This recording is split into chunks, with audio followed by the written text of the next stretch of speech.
in the section of Politico. Cyrus. Amura. Cyrus. Who else? Asindron.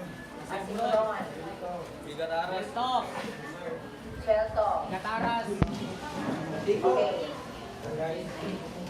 Plenty. How about Taurus section? Vince, Timplado, what happened to Vince? Who else? Only Vince? That's good. How about my section, Banon? Only Bilito.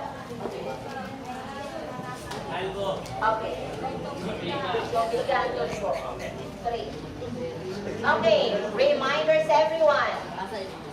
Okay, kindly keep all your cell phones inside your bag. Please turn it off or on a silent mode. Keep everything. If you are writing something, kindly put it down first. And I want your 100% attention and focus on this lesson. Okay. So, anybody who wants to answer, kindly raise your hands. If you want to go out to pee or what you want to do. Okay? Anything more? Keep quiet. If somebody is talking like me, you should also listen. I am a jealous teacher. I want your attention. Okay? Is that clear? Okay, let's start. So our lesson for this morning is Pearson's sample correlation coefficient. So this is a continuation of what we have discussed last meeting. So this is for quarter 4, of course, module 7, second to the last topic. We are nearly done. Okay? So I want your cooperation. If you want to answer, what do you want to raise your hand, okay? So the objectives of these lessons are calculates the person's sample correlation coefficient and solves problems involving correlation analysis. So what are you going to do?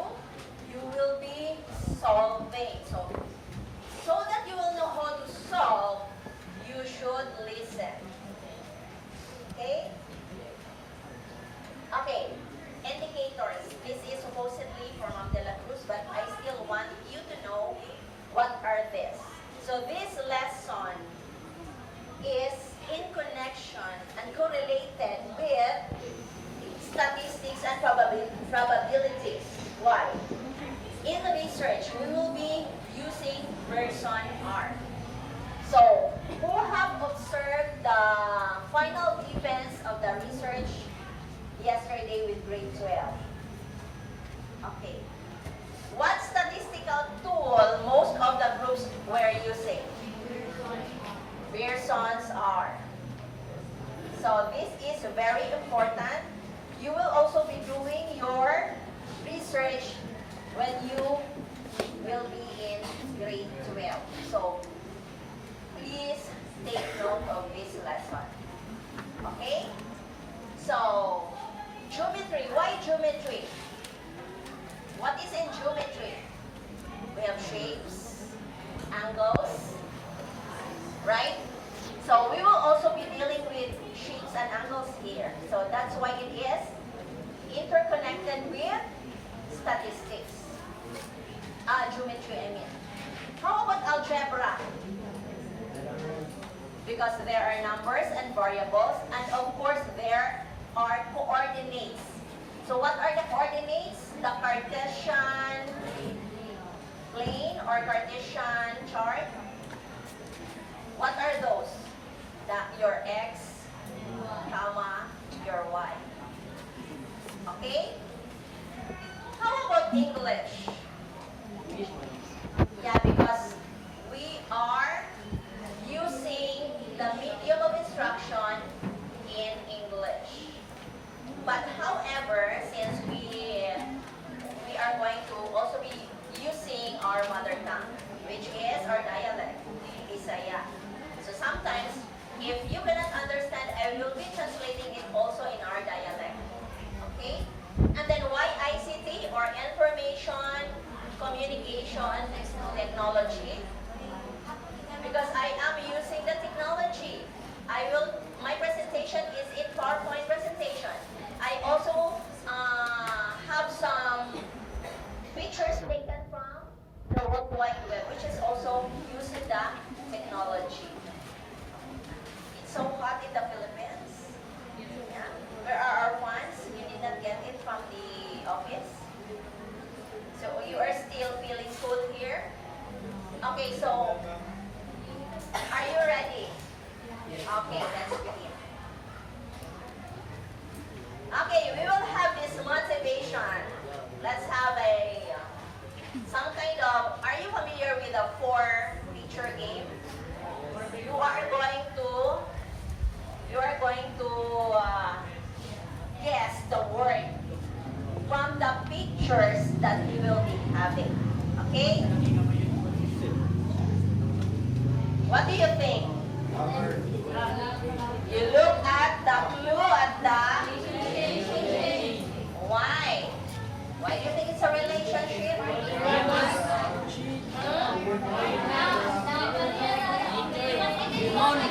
Okay, because it starts with R, and there is T at the center, and there is an H, and of course the pictures are telling us that it is all about a relationship.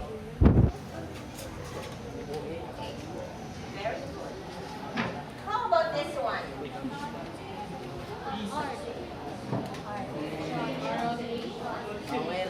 Association. Why?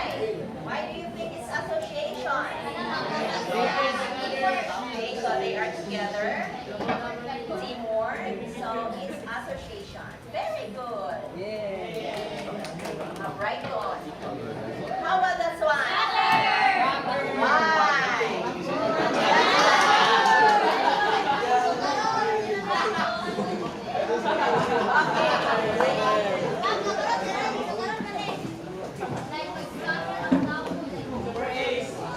Okay, so relationship, association, and other. What are these words for?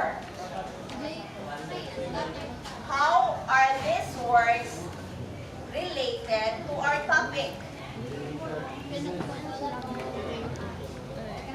Because we will, in Pearson correlation coefficient, we will always be talking about relationship. Relationship between variables. What are those variables? In recap of what we have discussed last week. What are those variables? Very good. Independent variables and dependent variables. So, what variable can be connected with independent variable? Letter X. Independent variable is supposedly your determinant or your... Can you look at your notes? Oh. But you forgot. How will you be able to answer during our quiz or later on? You already have forgotten our lesson before. What is an independent variable? Yeah, can stand alone.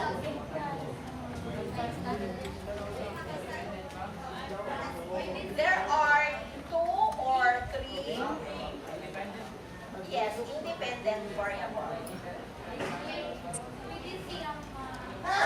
The constant alone was your definition. It was not the definition of the module. It can be controlled, manipulated. And it is a determinant for your y. Y is your dependent variable. It is the result of the variable. Okay, that is relationship. Association. Why association? Okay, you are still going to associate X, Y, and the strength. Di ba we were talking about strength? So what are those strengths in the scatter that we have? Moderate, big, and strong. Okay. Let's continue. Can you remember what type of relationship or association that we have for that? Scatter. Scatter plot.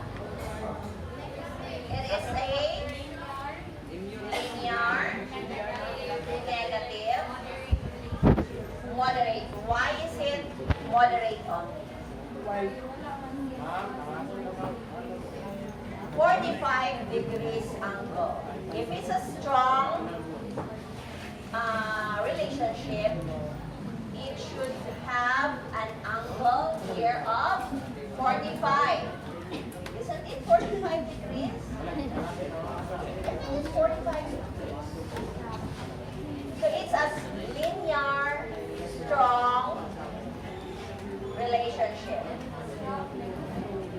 Strong, negative, linear relationship.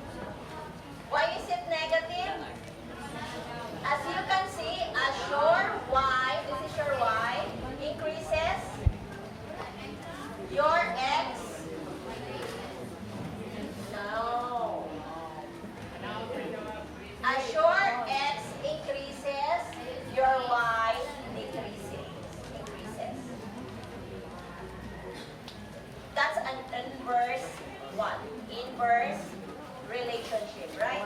So if it's an inverse, the strength of your linear scatter plot is negative. Always a negative. How about that one? Wait. How about that one?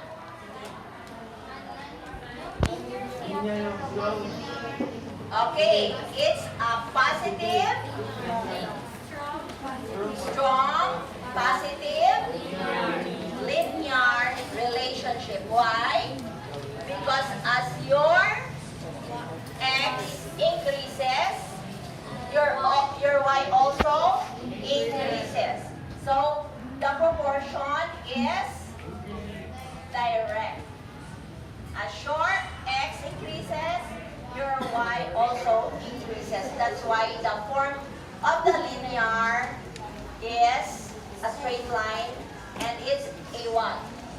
So why is it strong again? It has an angle of 45 degrees. How about that one? Non-linear or curvilinear. So as your x increases, your y increases, but it goes down. Right? It goes down. As your x increases, your y decreases. So it did not go on a straight line going up. It goes down. So it has a curvilinear formation. Okay? So it's a non-linear or curvilinear. Okay, this is, whose person is this? Who is Carl's person? A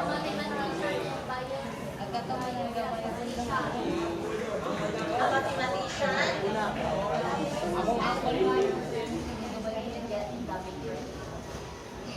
Okay. This is the author of Pearson R.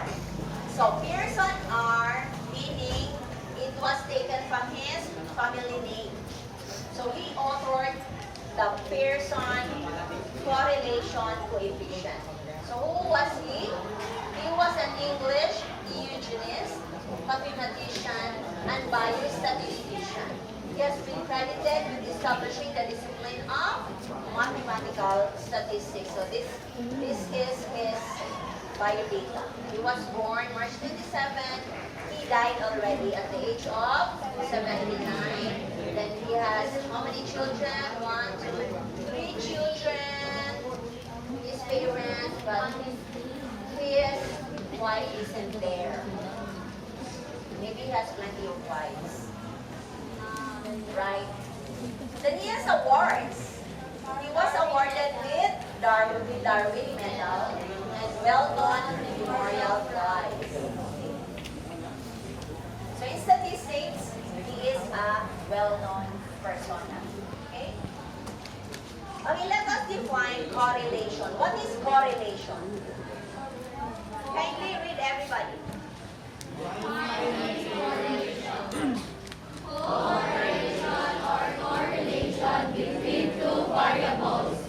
These variables change together, usually scale, interval, or ratio variables. Okay, covariation or correlation. Covariation. From the word variables, right?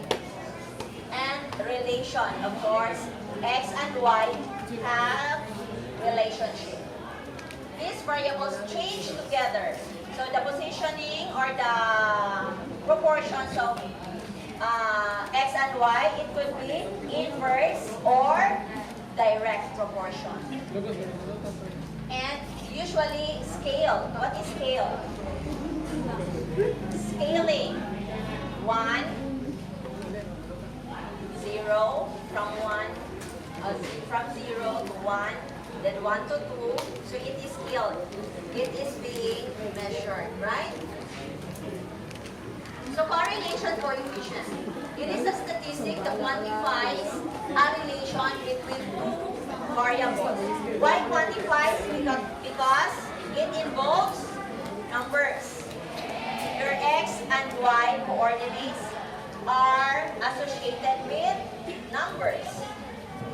Can be either positive or negative. So positive if it's on the left side, and if it's on the right quadrant, it is a negative one. The value of the number, it falls between negative 1 and 1, positive 1. So the value of the R or the Pearson R is always between negative 1 and 1. It will not go beyond 1 or negative 1. Understand? Okay. The value of the number, not the sign, indicates the strength of the relation. Meaning to say, even if it's on the negative side, it still has the same function with the positive side. Okay. So, this is just a recap of the forms that we have. Linear correlation. So, as you can see, it's going up and it's going down. If it's going up, it's a positive. If it's going down, it's negative linear. Then the curvilinear could be what? In any form, as long as it's curving. Right? Going up, down, then slow. It's slow. It's not slow at a certain angle. It goes curvy. Okay? Okay, linear correlation. Another one. Strength. This is for strength. Right. So strong. Why do you think this is considered as strong? Because the scatter, meaning to say, the area between the data are compressed. They are nearer to each other. So that's why it is a strong relationship. Either positive or negative. Then it is weak if it is scattered far from each other. The data that you have gathered are far from each other. Like for example, the age of your respondents. We are talking here, these are your respondents. Who are your respondents? Who are your respondents? The persons that you are surveying or interviewing. You have done your survey, right? Okay. So those persons that you have interviewed are called respondents. Okay, their answers are this one. For example, if their ages are from 1 to 60, and then they have like 1, and then 10, and then 25. So the scatter of their ages are far from each other. So that's why it has a weak relationship. Understand? Very good. So it still could be positive or negative. Why is that there is also no relationship in the linear correlation? Either scattered or what they call this scattered one, the apart from each other, it's weak and is strong one. Why do you think they have no relationship? Because you cannot identify the form. So, as you can see here, your y is constant, right? As x increases, your y remains constant. That's why you cannot find any relationship within and among your data. Understand? Yes. Okay, very good. We'll be having a quiz later on. I hope you can remember those things. Okay? Okay, so these are the different forms of correlation. So all of these are still what you call scatters. So you can see this is a strong scatter. Strong. This one, weak or moderate, because there are some data that are scattered near from each other, right? This one is anyway. So those forms of scatters are still under correlation. Okay? Okay, the Pearson correlation coefficient. Kindly read, everybody. Pearson correlation coefficient. A statistic that quantifies a linear relation between two scale variables, symbolized by the italic letter R, when it is a statistic based on sample data.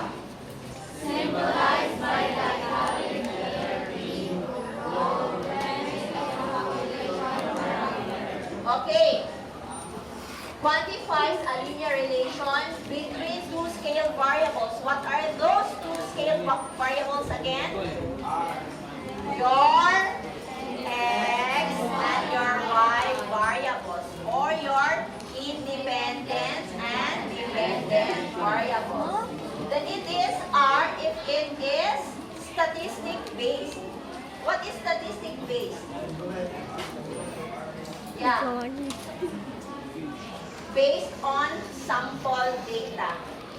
What is sample data?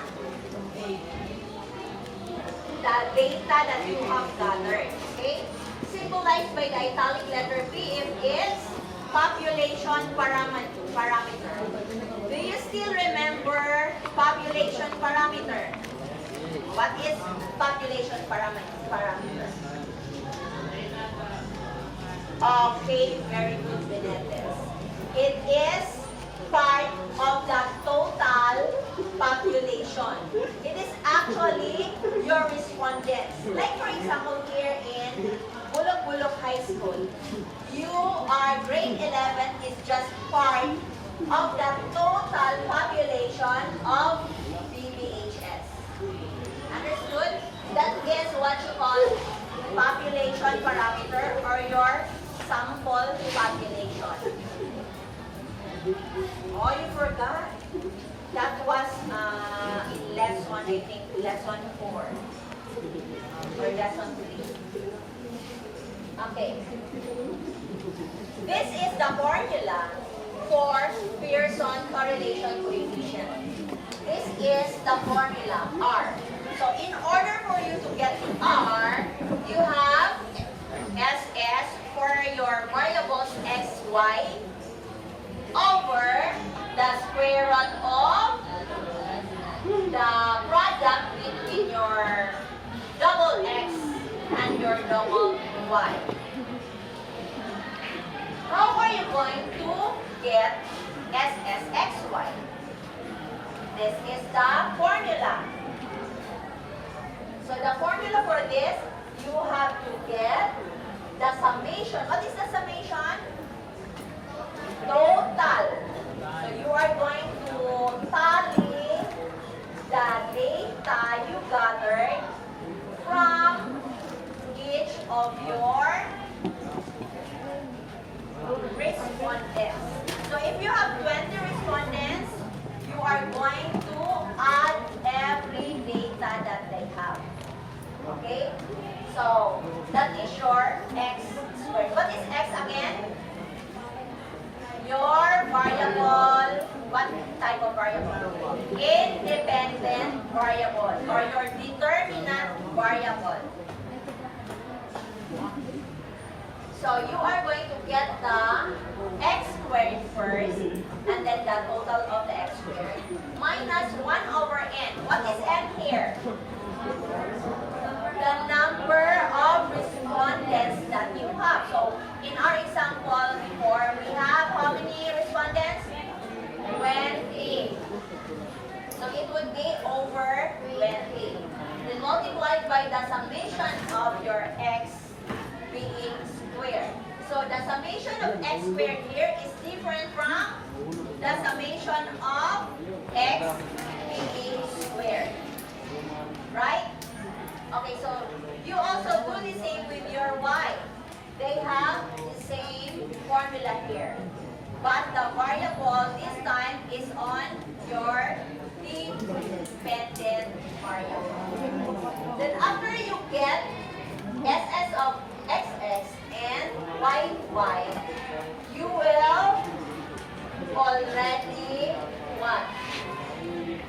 You get first the SS of X and Y.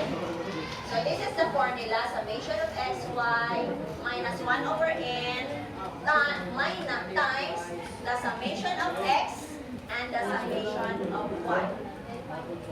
Then after you gathered all of the answer from these 3 formulas, you can now substitute their answers in this formula for R to get your Pearson R. Understand? Sorry. Okay. So the Pearson's correlation coefficient has the following properties. The value of R lies between -1 and +1 only. Beyond that one, if you answered R equals over 1, like your answer was 2 or 1.9, then you got the wrong answer. Or maybe there is something wrong in your computation. If it is over 1, even if it's 1.01. Imagine, it's just a matter of 0.01. There is something wrong with the process or your computation. It should be 1, whole number, or below 1, or below -1. Understand? Okay. The sign of R indicates the direction of the linear relationship between x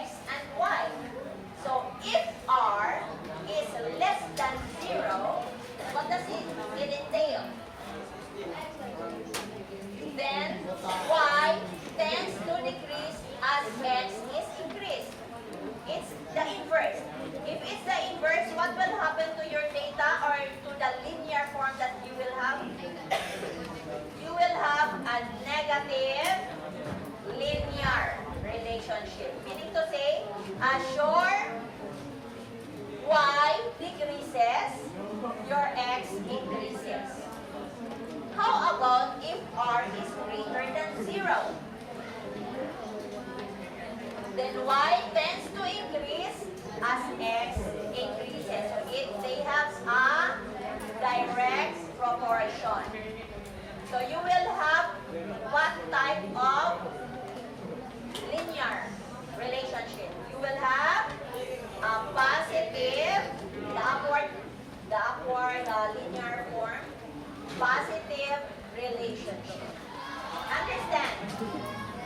Did you get it, Pabores? Very good. Okay, the size of R indicates the strength of the linear relationship between your X and Y. So how strong are this relationship? So, if R is near 1, that is, if R is near either 1 or negative 1, then the linear relationship between X and Y is strong. Kindly get my white pen, my number. Okay, I will be writing that. Okay. Sir Jomar is posting something on the whiteboard. He states BHS election. That will be today. So right after our class, if you have time and if you have data, you may start voting, but not now. Not now. Okay? Okay, so I'm going to plot. What does it say again? If R is near 1, that is, if R is near either 1 or negative 1, then the linear relationship between X and Y is strong. So how are you going to plot that? So, if this is your,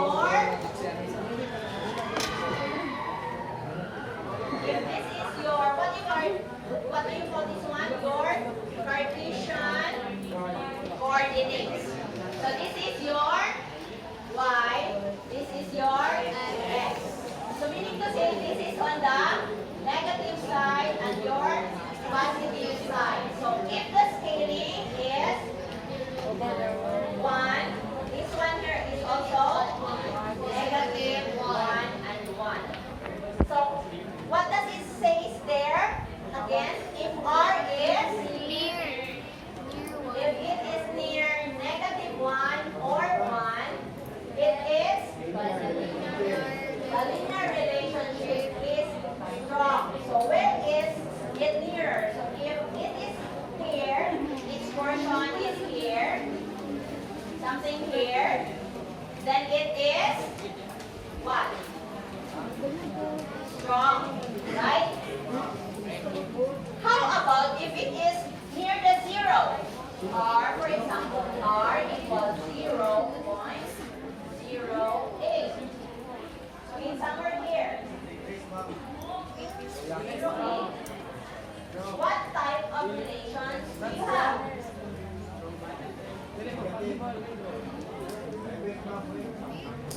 It's weak.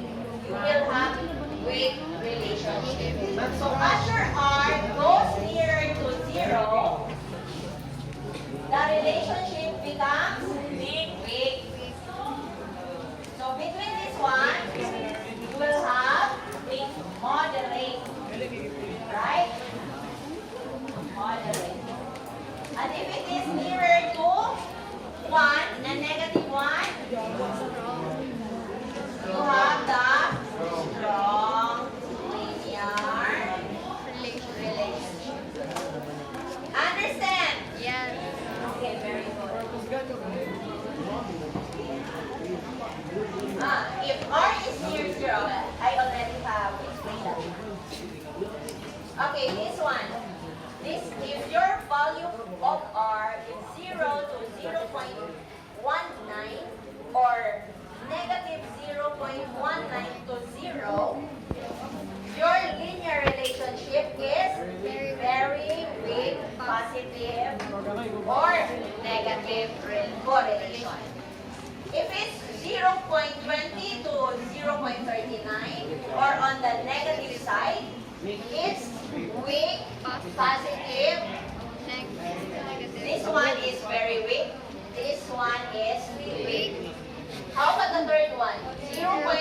2.5 is in the middle. It's moderate, positive, or negative correlation. And if it's 0.6 to 0.79 and it's negative, it's strong positive correlation. And if it's 0.80 to 1 or is negative, then it's a very strong positive correlation. Meaning to say, they have a strong relationship, both your X and your Y.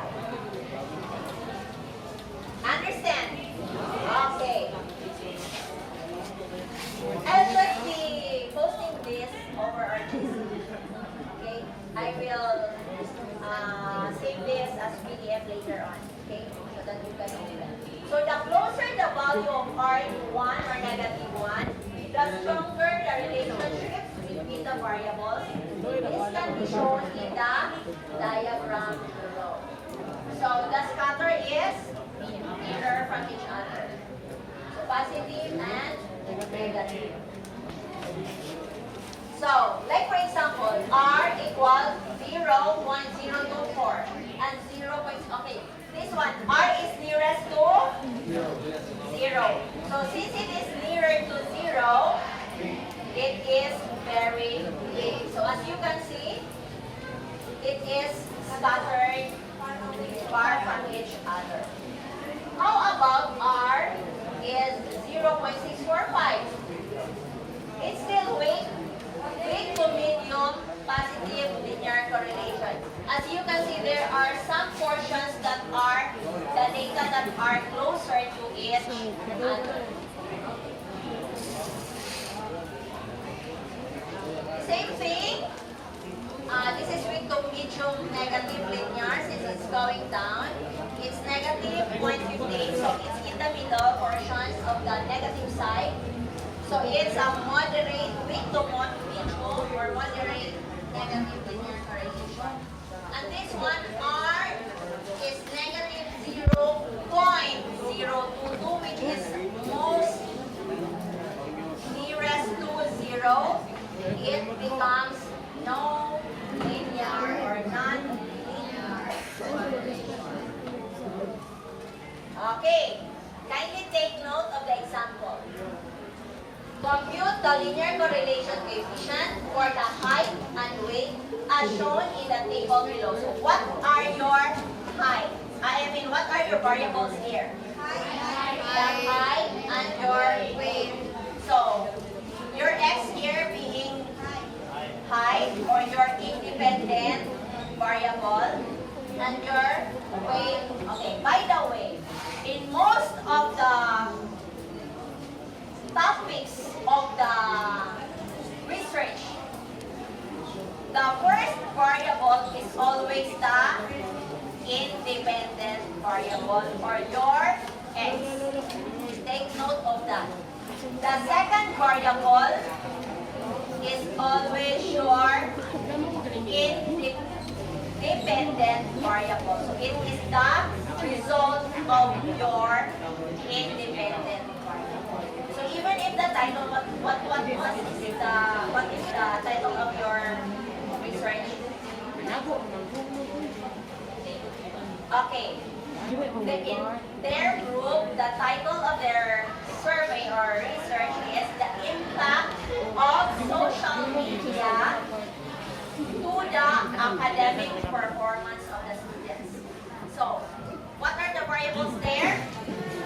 The social media and the performance of the academic performance of the students. Your X being the social media and its effect, which is the result, which is the Y, is the performance of the students academically. Or in short, your grades. What will be your grades if you always what? Instead of studying, you always look into your social media yourself. Okay. So height here is your X, Y is your Y. So how many respondents do we have? 1, 2, 3, 4, 5, 6, 7, 8, 9.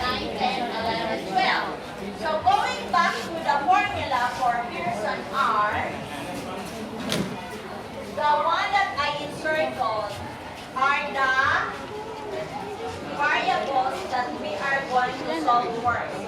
So what are those? Your x squared, your summation of x squared, and all that. All of that. Okay, let us have this one. This is the steps in solving for correlation of. Step 1. Construct a table with the components x, y, x squared, xy, and y squared. Okay. Saan daw pagkuha sa xy? So let us have x first. So going back here, as you can see, so this is your x, right? You list down vertically all the x and all the y. So you do it this way, x and y. If you are going to add all the x, you will have summation of x. So we need to see the total of all the data from x. That is summation of x. The same thing as your summation of y, or the total for your y. Then how are you going to get x squared? You are going to double your x. So meaning to say multiply it twice. So 68, for example, respondent 1 has 68. So 68 times 68. And do the same for the rest of the respondents. So you are going to put your answer under x squared. The total of everything will be your summation of x squared. Do the same with x and y. So simply multiply, not add. You are going to multiply x times y. That will give you your xy. So 68 times 151, the answer is 10,268. Do the same for the rest of the respondents and total all the product of x and y. That will give you the summation of x and y. How about y squared?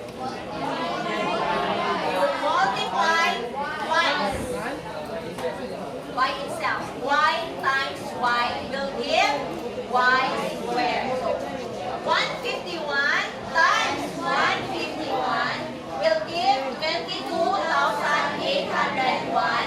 Do the same for the rest of your respondents.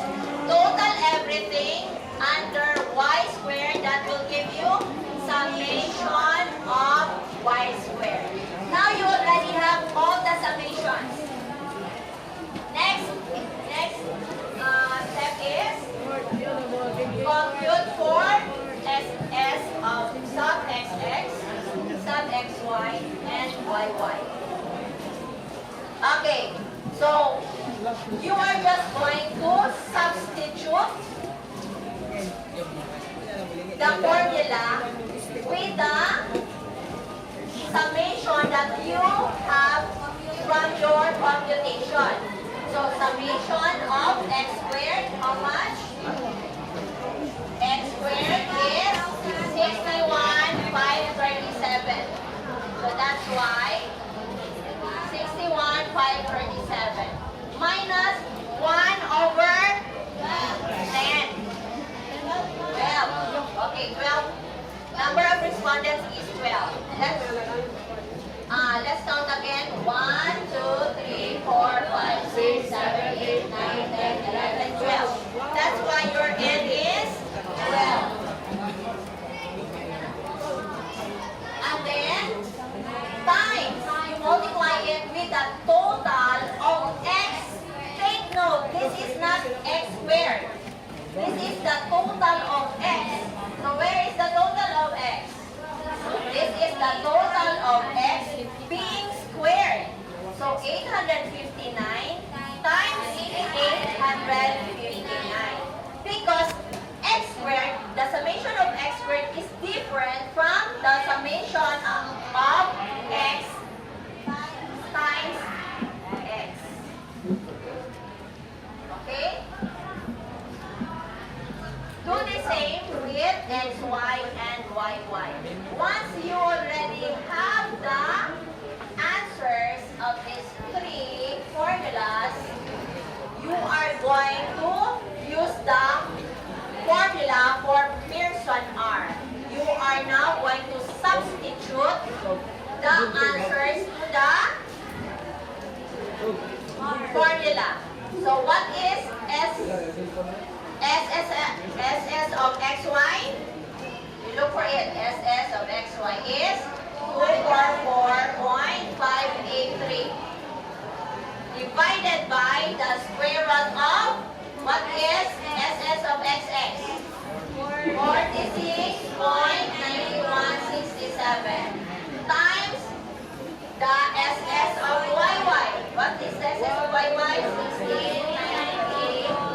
1690.67. And then compute. How do you compute this one? Because this is shortened.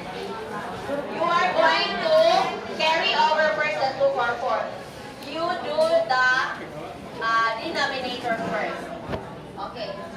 You multiply first 46.9167 by 1690.9167. Then the product of that, you extract the square root of the product of these two. Extract. Okay. Do you have a calculator there?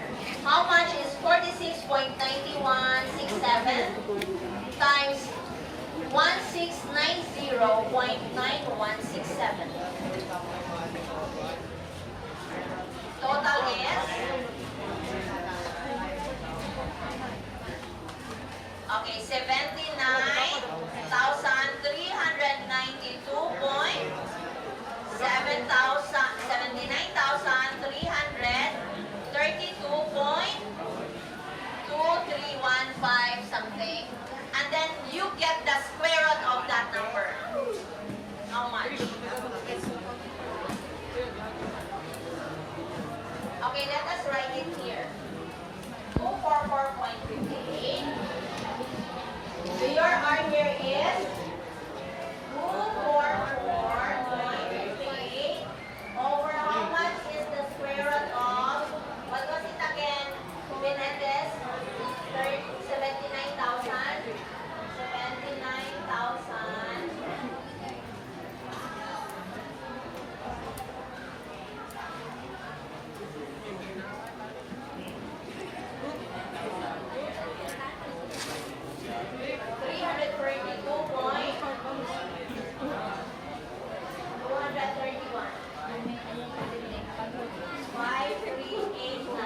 And then extract the square root of that one. Can you do it in your cell phone's calculator?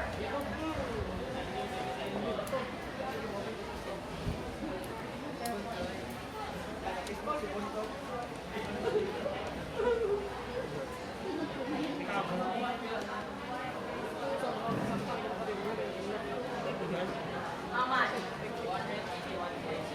Okay. You have again 244.58 over. How much is the square root? 165,977. Okay. How much is this one? 244.88 divided by 281.65977.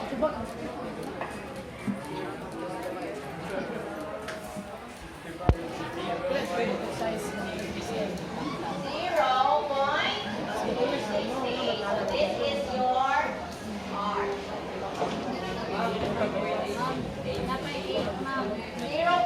0.88.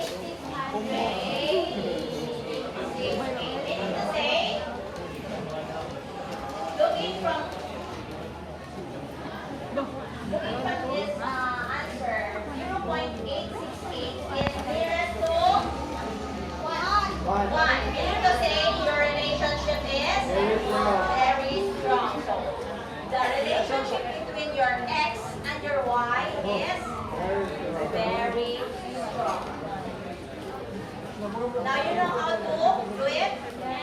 Okay. Okay. We also have an interpretation for it.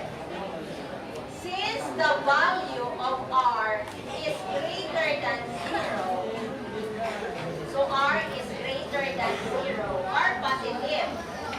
Weight Y tends to increase as height is increased. So the proportion is direct, right? The value 0.868 is near to 1. So the linear relationship between height and weight Y is strong. It is just strong there, but if we go back to the definition for value of R, it is between this one. It is a very strong positive relationship. Understand? Okay. So this is how you interpret your answer. Okay? Interpretation is very important, especially if